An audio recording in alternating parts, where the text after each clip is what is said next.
Hi, I'm Ron Nutter, and welcome to another edition of Tech Bites with Ron Nutter. In this episode, we're going to talk about how to upgrade or update your FreeNAS system. Now, I know that's not something that everybody wants to think about, but certainly as patches come out, you're going to need to be familiar with how to do that. And I'm going to suggest a couple of steps that's not necessarily in that same list that will help you prepare just in case that upgrade or update has a problem.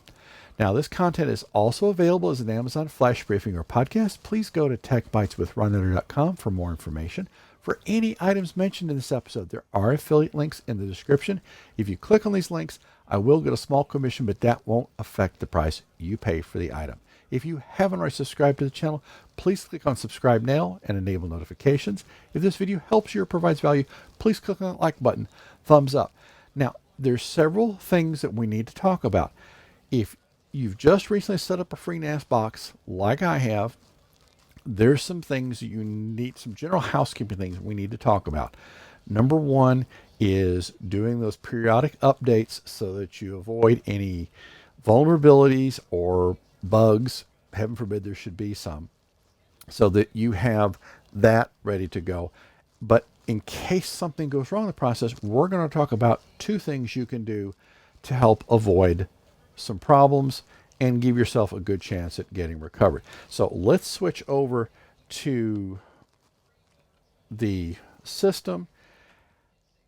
Now we'll start off with, and let me drop the lower third here. We'll go down in here to system, to general, and that's going to be save config. Even if it's been minor changes, you've added a user account, you've done something else, you've changed the time settings. Again, this is a good time to back that up just in case. And we just hope that just in case never comes. So it takes you less than a minute to do. Now, if you are using a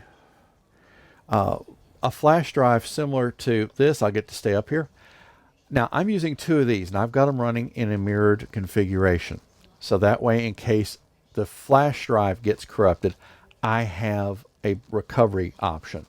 Now, I would also suggest that as a part of your backup process, and you'll need to take the system down in order to do this, is power it down, use something like Rufus or one of the other software packages that are out there, and make an image backup of at least one of the flash drives, maybe both. Now, you may not think you need to go that far, and you may not really have to, but I always like having additional options just in case.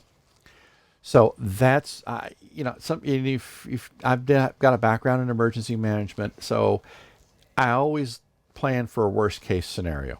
And this way, okay, so it takes me a few extra minutes, and if something happens where it's needed, great, you're already prepared, instead of having to hit the ground running and scratching your head and figuring out what to do. So let's continue to move on, and we'll go back up here. Now, what you'll want to go do is to do any updates. We will go down here under System, and we will go to Update. Now, this should automatically populate right here. And if it doesn't, then you've got a DNS problem on FreeNAS. So if you've got everything coming to it by DHCP, it's not seeing the DNS servers, or maybe if you statically set this up, then it is not got the DNS servers it needs. So let's go up here, actually go down rather, and we'll go to Network, Interface, and we'll go over here to Edit just to make sure we haven't missed anything. Okay, so everything looks good there. We'll look at Global Configuration. Now, this is where you'll probably want to concentrate some of your checking, is to make sure you've got a minimum of one, probably two different DNS servers. And if you really want to be on the safe side, I use no problem with you adding a third one, and 1.1.1.1 actually does exist. So we'll click on Save. And at this point, this is when you want to make a last up to the minute configuration backup. And then if when you can, and you don't have to do it all the time, but certainly on a periodic basis, backup do a backup image of at least one, if not both, of the USB flash drives. So we'll go back up here to System, and we will go down here to Update. Now you see what they've got it by default. It's going to be set up for the version of FreeNAS that you're on. You could go up into the 12 dot train, which is the new stuff coming out. At this point, if you're just getting used to this, I wouldn't. And you can always do a refresh to see if they've added something else. And if there's any updates, this is where it will show. Now, we probably should do, if you're not used to doing this backup, or not used to doing the updates, go ahead and click on the release notes. This is going to be something that will help you see if there's any issues that you're maybe currently running up against, or they could be adding features. For example, they are now they've got Google Team Drive integrated with Cloud Sync. Important, they've got they're addressing a security advisory on FreeBSD. They've got recursive, so they're not just fixes, but these are actually updates, or they're adding new features. So this is a judgment call. You don't have to do any of these updates, but if there's a problem, then you're going to be exposed to it. So we'll click on Download Update,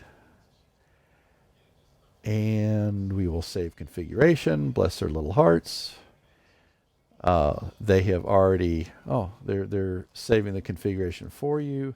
Apply updates after downloading.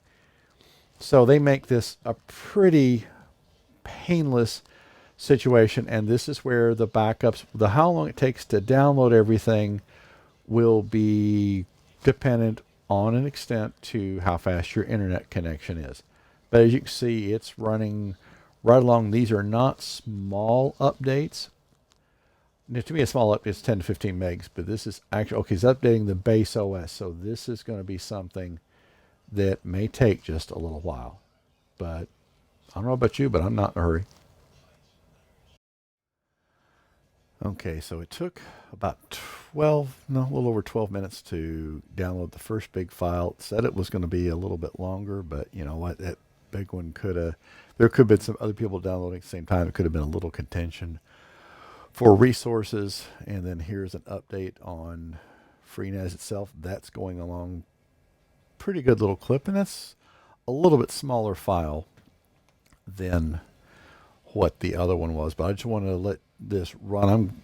So that you can kind of get a sense for how long this may take to update for you when you get ready to do yours. And this is something that probably should be done. Oh, okay. Now see, I thought this was going to have to reboot to run this, but apparently they're able to do the installations. And let's switch over to command line. Okay, they're not really.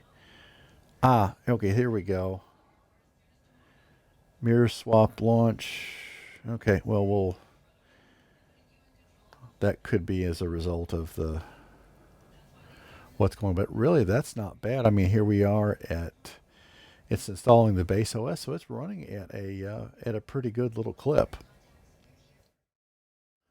Okay, so that's actually done pretty well, because right now we're at about an 8-10 minute mark. So that really went through a little faster than I thought, because if it was doing what I think it was to a degree in the background, then it was updating one of the boot flash drives that I've had this running on. So that would have taken a little while to get up in place. So now it's going to look like it's updating the FreeNAS UI, and this is when we'll be having to do probably a reboot at this point, because let me see what the command line's showing.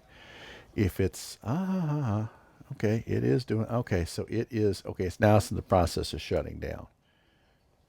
And okay, so it's connecting. So that's fine. All right. So this is doing,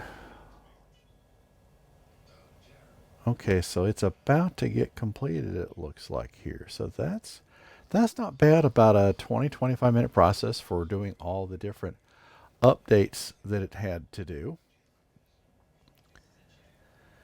So now, bonuses, we're on the latest release. We've got all the appropriate fixes that we should look at having.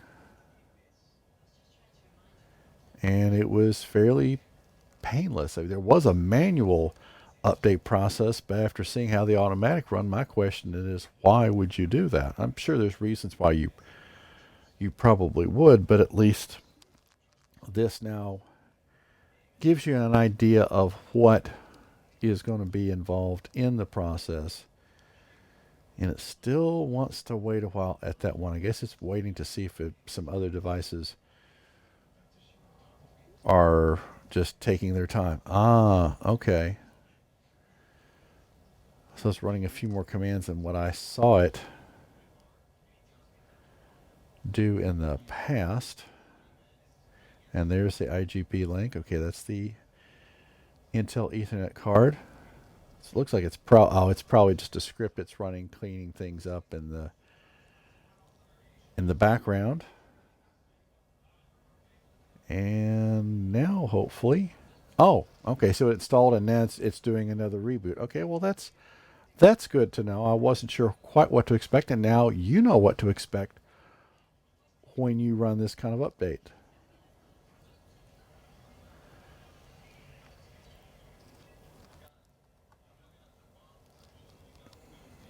Okay. Okay, it's running right, looks like right on its merry little way. So we should be through here momentarily and should be able to go back in and double check everything. And this is another good thing, that BIOS screen that you've seen me show in a previous video. Anytime you're making changes, if the operating system, regardless if it's FreeNAS or something else, claims it now can't see hardware, if BIOS sees it, it helps you from a troubleshooting standpoint to know where to start looking. So it's handy troubleshooting information at the very least. Okay, now we should see the Intel card show up. Okay, there we go. Link state up. And it's going through all the steps of loading what it's got to. And syncing disks. And almost there.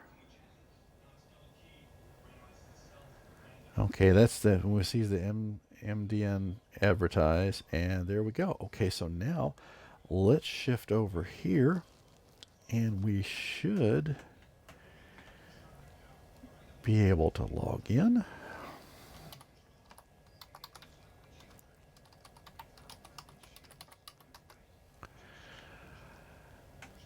And let's click close. Okay, 11.3 U4. So that pool is up. The backup pool is up. The network card is showing up the way I thought it would, and memory is pretty much where I would expect it. So I would say that this is good to go, and we can call this one done. So you can at least see what's involved in an update process, so you don't have to go and do something for the first time yourself and not have an idea of what to look at, which is why I'm doing a lot of these videos, is I'm learning, you're learning. Now, if you're watching this on YouTube, and you probably are at this point, you will see videos on the screen that are the next steps to the one you've just watched, or other content that YouTube thinks you might be interested in. If this video helps you or provides value, please click on that like button, thumbs up. If you haven't already subscribed to the channel, please click on subscribe and enable notifications. We'll see you in the next video. Thanks for watching.